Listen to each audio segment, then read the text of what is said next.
To Antelope Valley College President Dr. Jennifer Zealot. From student John Cameron Weaver. It is 4:57 in the evening. It is October 10th, 2023. Dear Doctor, it's no doubt that you've already been watching and paying attention to the news reports happening and possibly not running into social media posts concerning about our current situation, that it's ongoing and growing at this point. What I'm referring to is the current crisis happening in the Middle East has its repercussions here. Repercussions that have been exploded upon at different campuses across the country and across cities. I'm concerned, Doctor. I'm a long term student with this campus here. I've been there for about several years already. I've grown attached to the college as my second home at sorts. And anytime we have an international incident that's regarding clashes of parties, races, groups of people, undoubtedly we get the after effects of it, and we have to deal and endure it like crazy. Maybe Professor Vento will help out in a situation where I need to get more assistance on this one, because how to deal with these ongoing crises and how to deal with potential internal turmoil. Our First Amendment rights, Professor, allows us to demonstrate and to announce our intentions, not to mention give us a bit of freedom, if not limited, to what we can say and can do. I say limited because there are limitations on what we cannot and are not allowed to do. I'm afraid of the backlash that will happen on our campus. You'll get this late, and by the time I don't know, whatever's going to happen, it's going to happen. I'm not part of any of it, but I am afraid of actions like that happening on our campus that will be going crazy. What I'm also concerned about is our response to it, what we should and should not respond to.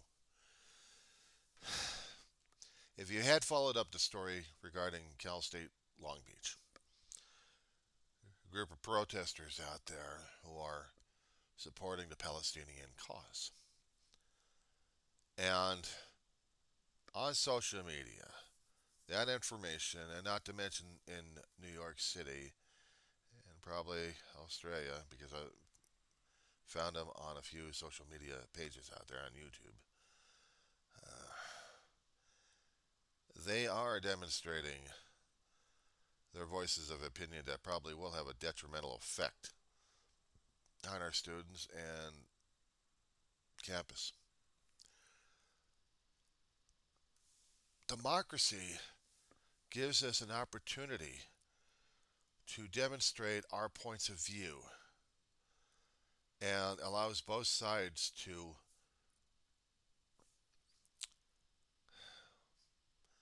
well, what would be the nice, polite, politically correct word to say that we are exchanging different ideas at this point without trying to step on each other's toes.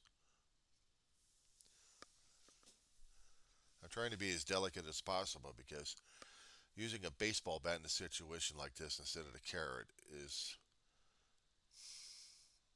not really needed in this situation here. No, what I'm worried about is a baseball bat being used on the campus to make a point across. and not just in the physical form, but the metaphysical when we are dealing with, metaphorically speaking, if we are dealing with clashes of ideas. Now, it is imperative in democracy that we actually do this because we need to find out each other's point of view, their own perspective, their own idea of what they're looking at here. I am under a theory for a long while that when you hold an object, there are many viewpoints to looking at the object itself. And not one is correct except for the one who's got the point of view on this one. And sometimes it's so apparent and blatant that it's almost difficult to see the other person's point of view because we are so saturated with just one camera angle, so to speak. And in that viewpoint, it seems to be running its own agenda and its own imperative that we have to keep looking at it from this point of view instead of the other points of view that led up to this particular cyclic event that we have. I'm currently writing a paper in my English class, English 103, Ms. Karen Heisman's class, regarding mental health. Dealing and taking aside of what has happened this weekend and all of that, it would have been almost a no-brainer to create the paper and write the paper and to present the paper. Except now I am seeing beyond the gathered information, I am seeing the emotional, psychological, and physical tolls that are being taken while having this momentous event crashing down on us.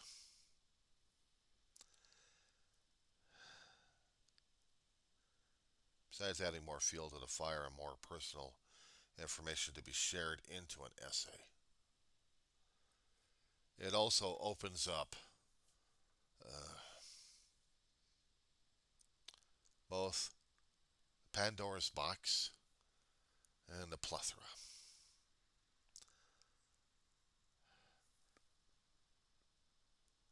I am hoping that our campus will not explode. Exchanging ideas are one thing, but if our students can understand that we are entitled to have the different points of view and to share them so we can get a better picture of the item we're talking about.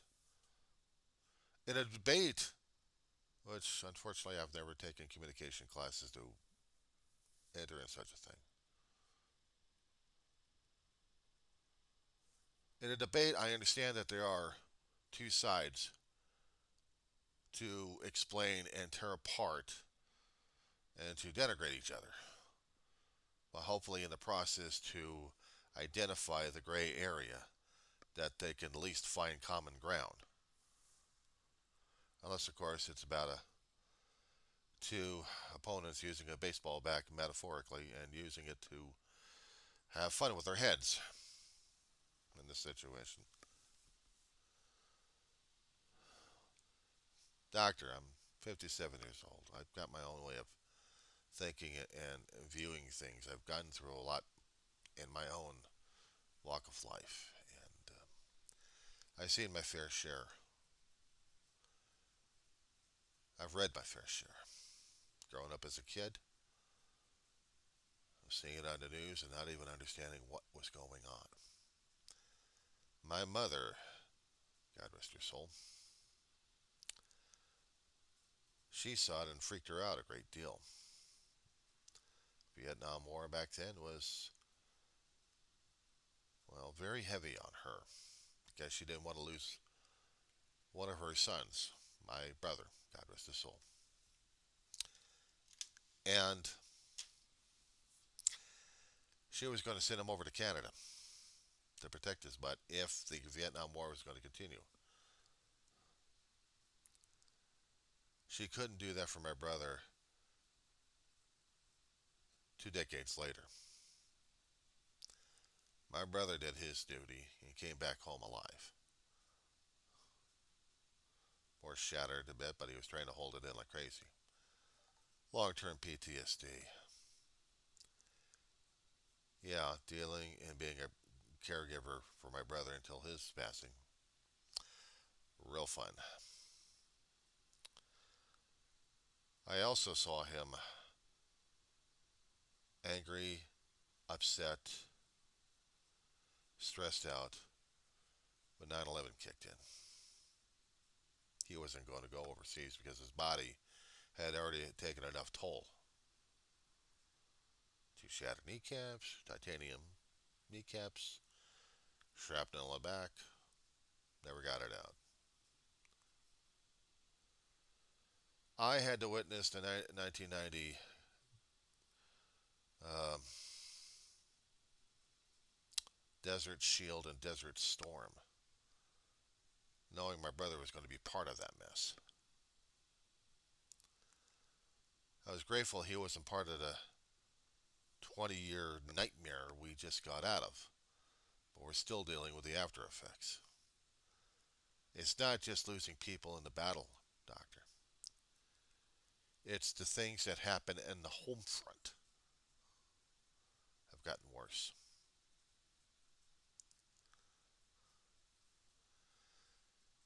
It pisses, forgive my language, it upsets me when I'm seeing other people who think that they understand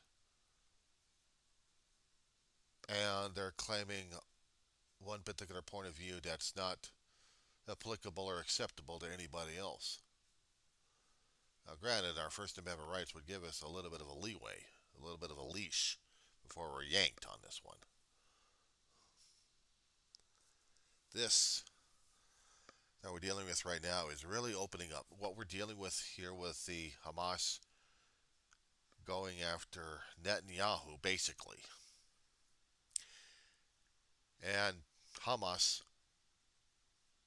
taking their vengeance on Netanyahu out on the civilians and foreigners to the point where Netanyahu, yeah, him, the knothead, I should call him. At this point,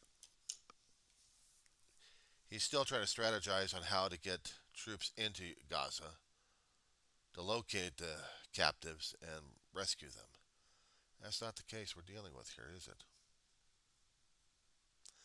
I kept trying to ask myself, what was this all about, Doc? Was this a massive PR stunt? Was this a distraction for something else to come down the road? And the more I kept thinking about it, the more I kept being scared to death about it. Not just what happens in the Middle East that echoes like crazy. It's what's happening on the home front that scares the living crap out of me. I'm not Jewish. At least I don't think so. My family history, on my mother's side, I could try tracing. My father's biological sperm donor. I may have, I may not. I may have a connection to the Middle East in one way or another. I don't know. I never bothered to have it checked out. I didn't think it was necessary. But I can tell you that regarding political viewpoints and religious viewpoints of the nightmare that we're dealing with right now, I thank goodness, and I thank God, that I had taken so many political science and history classes to try to get a bit, of perspective and context. I mean, growing up as an adult, you'd think one would have that kind, but I needed the academia to back it up, to understand the principles, the working engines of this. And this is what scares me, Doc.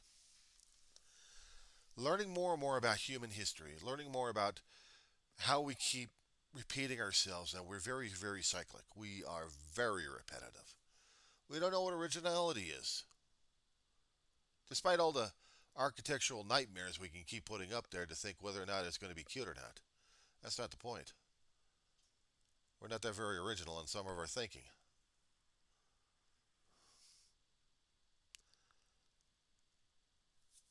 we're not that creative enough to understand how do we break this rat race, this wheel that this particular rat is still killing himself to death on. The thought patterns, the idealism, the manifest destiny. The more I kept studying of the history and the political process, and then trying to understand the literature behind it. I'm also grateful for a few of the English classes I've taken as well. It doesn't make me well rounded, but I can understand what they meant in the Bible that he who increases knowledge increases sorrow. I suppose God's got a heavy shoulders to bear when saying what his creation's doing to himself, or themselves anyway.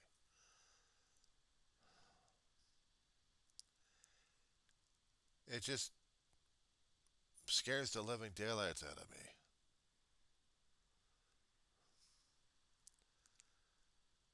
It makes me wonder if we're going to be waking up the next morning and not seeing our neighborhoods, our homes, places that we know either going to be nuked. Are they going to be gassed? Are they going to be seeing footsteps marching around in same colored uniforms with an utterly disgusting insignia on it? Either you're going to be with them or you're going to be against them. The political process is an interesting engine to study, Doc. But the people don't understand it even when they were in school. They barely give you enough material to understand it, even back in the 80s. I'm a product of the Los Angeles Unified School District. Did things by rote. Didn't have that much information back then. Class of 85, John F. Kennedy High School, Granada Hills. Go Cougars. Roar.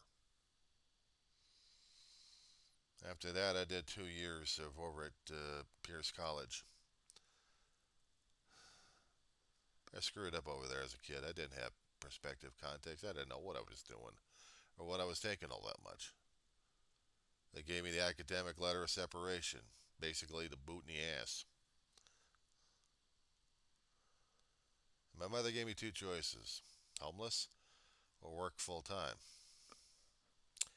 You got to eat and you got to have a roof over the head. So when she passed, I went to college. My brother tried it almost for about a year, but he couldn't do it because his heart wouldn't give it. Angina. I've been at it since I've lost track.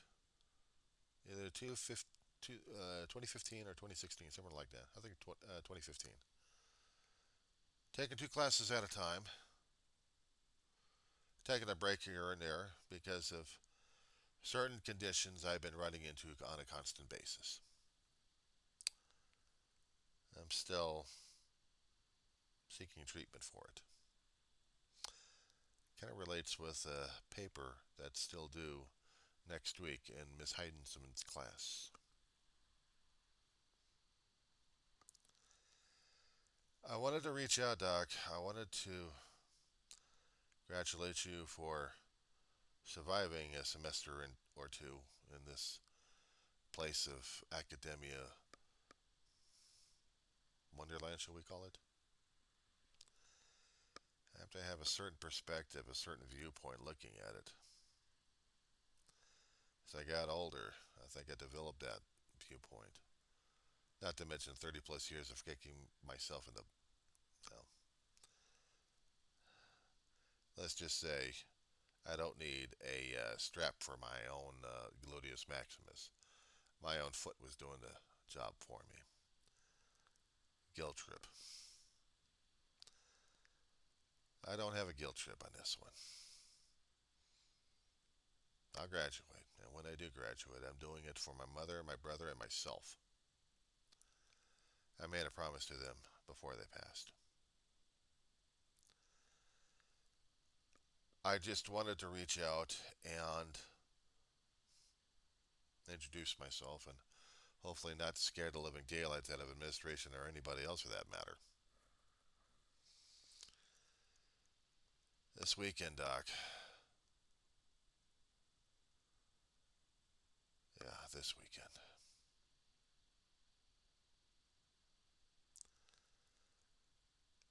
It shouldn't scare me, but it does. Maybe I've gotten too world weary. Maybe I've gotten too much knowledge in the head to understand. Maybe my perspectives and context are all screwed up right now. It's not that going to therapists would help at this point. They're just sounding boards. But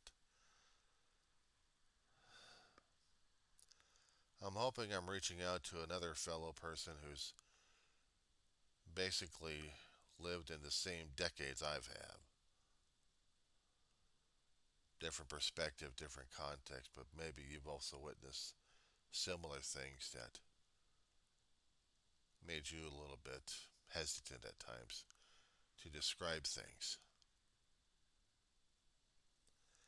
I know I'm taking too much of your time here, Doc. I apologize. I hope to see you on campus one day. I don't know. Maybe we would have a talk or something. But I'm not leaving. I'm not leaving AVC just yet. I got another semester or two, and I hope during those days that we're not going to be seeing the ugliness and the darker nature of our own internal souls, and that we can actually deal with the Dr. Jekyll and Mr. Hyde. Because quite frankly, Doc, he scares the living daylights out of me.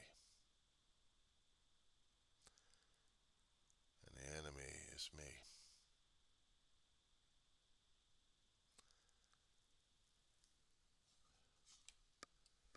That's scary.